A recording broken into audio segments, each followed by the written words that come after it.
So what is an appraisal gap and who covers that difference if there's an issue when the appraisal's done?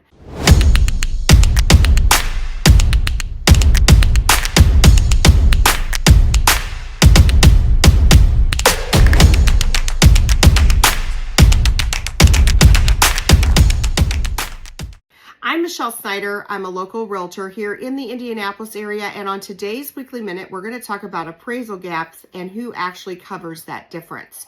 So let's say you're a buyer and you have written an offer on a home that was listed for $300,000 and you wrote the offer for $300,000, seller accepted it. But when you went to do your application through the bank and the bank ordered the appraisal came in at $280,000. So now there's a difference of $20,000 on that appraisal. So who actually pays for that difference? Well, in the last couple of years, there's been a lot of craziness going on with the real estate market, and I'm sure you probably heard about people paying cash over appraised value, etc.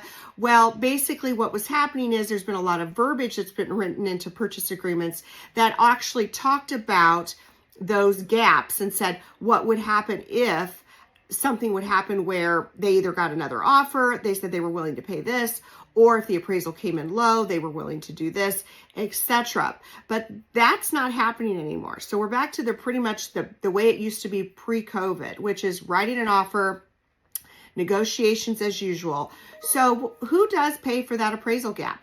So that's when there's negotiation again. It basically comes down to the sellers and the buyers need to renegotiate and decide what's going to happen with that difference. Now, it gets a little tricky if the buyers do not have a lot of extra cash to pay that gap, because if they don't, the seller has to come down in price to meet that actual appraisal, because the bank won't loan more than $280,000. So now everything is based on that $280,000 with that buyer. And if the buyer doesn't have the additional cash to take care of it, seller either comes down or house goes back on the market. And what ends up happening in that situation, a lot of times the sellers have to disclose, well, actually they do have to disclose what the property appraised for and what happened in that transaction. So they're probably going to end up selling the property for lower anyway. So you might as well work with your first buyer that you have that's basically in front of you at the time. Now, if you have any questions about the home buying process or selling process, you live in the Indianapolis area, feel free to reach out to me. I'd love to help. Have a great day.